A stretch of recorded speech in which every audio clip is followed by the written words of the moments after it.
코로나 시국이 절정으로 치닫고 있는 것 같습니다.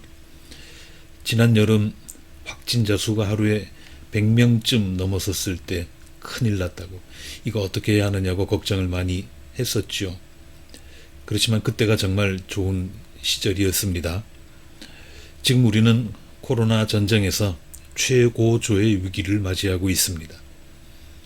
그렇지만 그것은 한편으로 생각하면 이 전쟁이 얼마 남지 않았다는 징후이기도 합니다.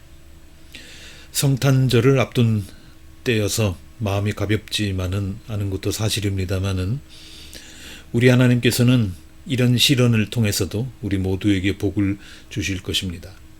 이 난국을 슬기롭게 이겨내므로써 저와 여러분의 신앙이 더 성숙해지기를, 그리고 이 위기가 우리 삶의 질을 한층 업그레이드하는 계기가 되기를 주님의 이름으로 축복합니다. 그건 그렇고 김장들은 다 하셨습니까? 요즘은 김치 냉장고라고 하는 희한한 물건이 있어서 우리가 1년 내내 싱싱한 김치를 먹고 있습니다만은, 예전에는 겨울에 김치를 담아서 김장독에다가 넣었죠. 그런 다음에 그걸 땅에다가 묻어둡니다. 그래 놓고 봄에 푸성귀가 날 때까지 아껴서 먹었습니다. 그렇지만 그런 풍경은 이제 볼 수 없게 됐고요. 최근에는 아예 김장을 하지 않는 집도 꽤 있는 걸로 알고 있습니다. 근데 우리는 작년 이맘때 부여 청포교회에서 우리 교회에 김치 냉장고를 선물로 주었던 거 기억하시죠? 그 덕에 올해는 교회 김장도 일찍 할 수 있었습니다. 김치 냉장고가 없을 때는 김치가 씌어지니까 되도록 늦게 12월 하순쯤 돼서야 김장을 했습니다만은, 올해는 몇 주 전에 이미 끝냈습니다. 제 손으로 반 이상을 버무렸는데요. 정말 맛있게 잘 됐습니다. 먹음직한 김치가 김치 냉장고에 잘 보관되어 있고요. 우리가 다시 교회에 모여서 함께 밥을 먹게 되기만을 기다리고 있습니다.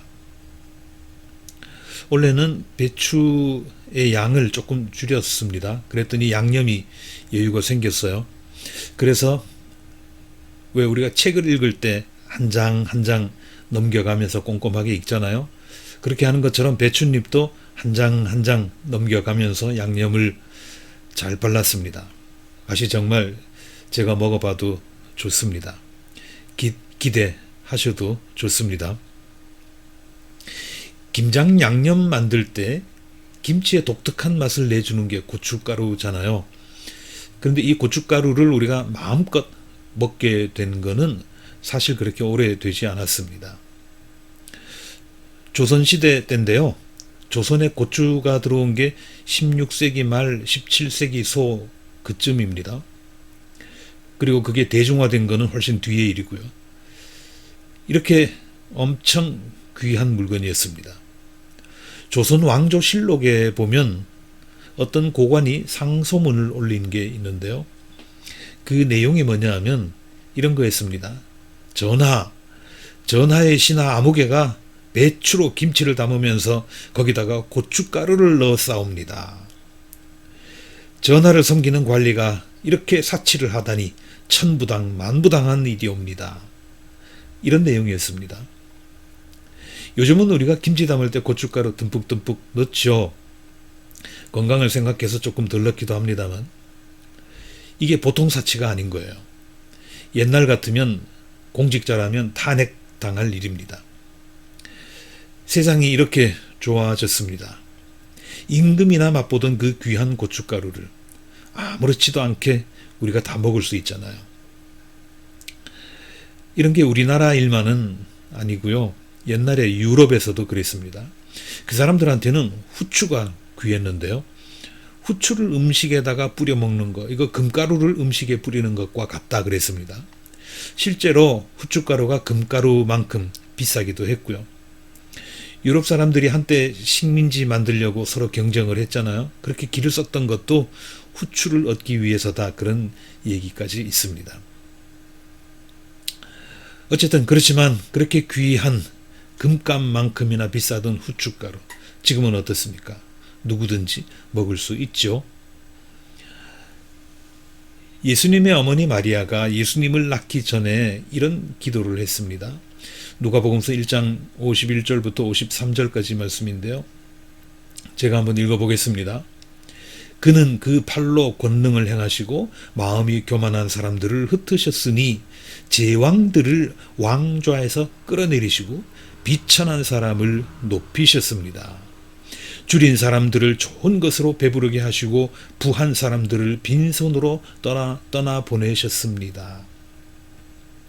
이렇게 기도했습니다. 미천한 시골 처녀 아니었습니까, 마리아가? 그런 자기를 들어서 하나님께서는 당신의 아들을 낳는 어머니로 삼으셨잖아요. 그래서 그걸 감사하면서 드린 기도 내용입니다. 근데 이게 엄청난 예언이 됐습니다. 제왕들을 왕좌에서 끌어내리시고 비천한 사람을 높이셨다고 그랬죠. 줄인 사람들을 좋은 음식으로 배부르게 하셨다고 했지 않습니까? 2000년쯤 지나서 보니까 그 당시에는 그게 무슨 소린가 아마 사람들이 그랬을 거예요. 2000년쯤 지나서 보니까 마리아의 예언이 실제로 이루어졌잖아요. 물론 지금도 배고픔에 괴로워하는 사람들 많이 있기는 합니다만 그래도 그때와 비교하면 얼마나 많은 사람이 좋은 음식을 마음껏 먹고 있습니까? 옛날에는 임금이나 먹던 것들 지금은 웬만하면 다 먹을 수 있습니다. 조금 전에 말씀드렸던 고춧가루, 후춧가루 그것만 보더라도 그렇지 않습니까? 근대 사회에 들어서면서 인류 역사는 혁명이라고 할 만큼 발전했죠.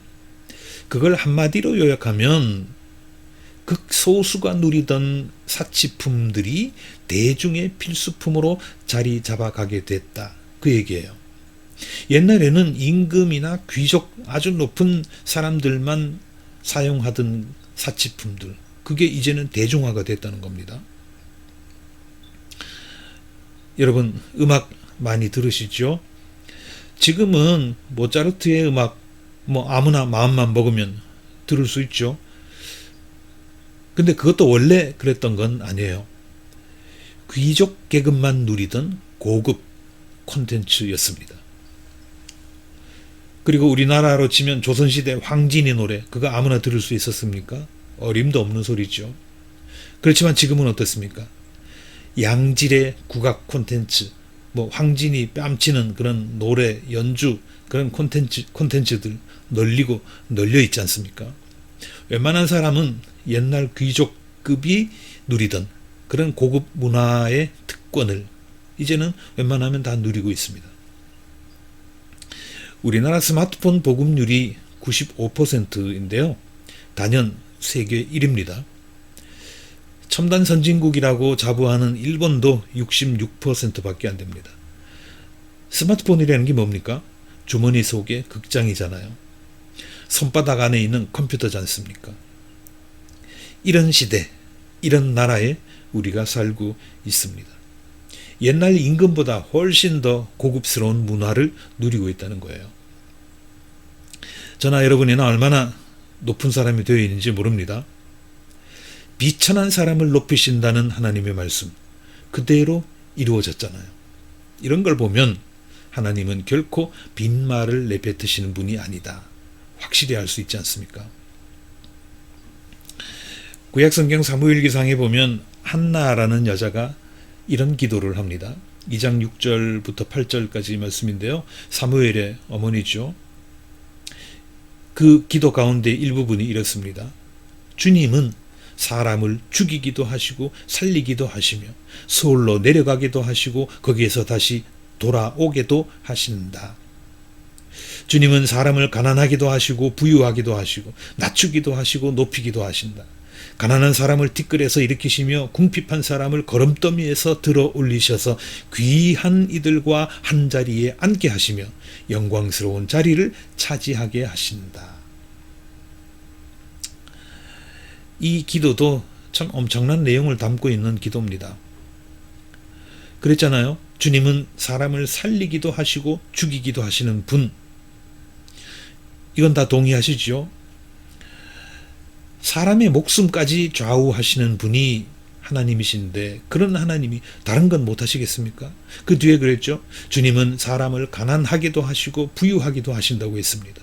낮추기도 하시고 높이기도 하신다고 했습니다. 놀라운 뉴스 아닙니까? 한나에게 이런 기적을 하나님께서 이루어 주셨어요. 그런 하나님이신데 우리에게는 안 일으켜 주시겠습니까? 분명히 우리에게도 유효한, 우리에게도 해당하는 하나님의 약속입니다. 한나도 그렇고 마리아도 그렇고요. 정말 기도 예쁘게 했죠. 그래서 실제로 한나는 사무엘이라고 하는 걸출한 아들을 낳았지 않습니까? 그래서 이스라엘의 위대한 지도자로 만들었죠. 마리아도 그렇잖아요. 예수라고 하는 아들을 낳았는데 그 아들을 이스라엘뿐만 아니라 온 세상을 구원하는 메시아로 키워냈습니다. 다른 사람들은 어떨지 모르지만 우리가 하나님의 자녀들이잖아요.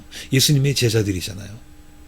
이렇게 하나님의 자녀들, 예수님의 제자들이 하는 말, 그거는 그냥 말이 아니에요. 그냥 소리가 아닙니다.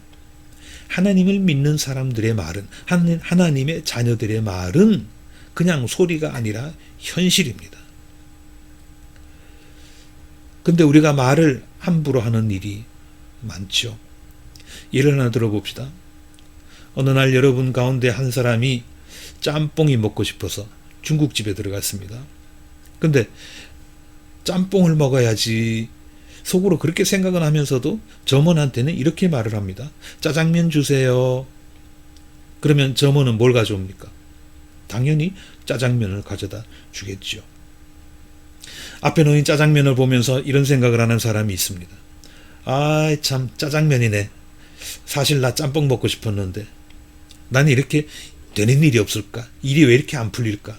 아, 짬뽕 먹고 싶어. 웃기는 사람이죠. 누가 봐도 자기가 주문을 잘못한 건데 자기가 그래놓고 일이 잘 안 풀린다고 불평한다는 거예요. 참 멍청하지요.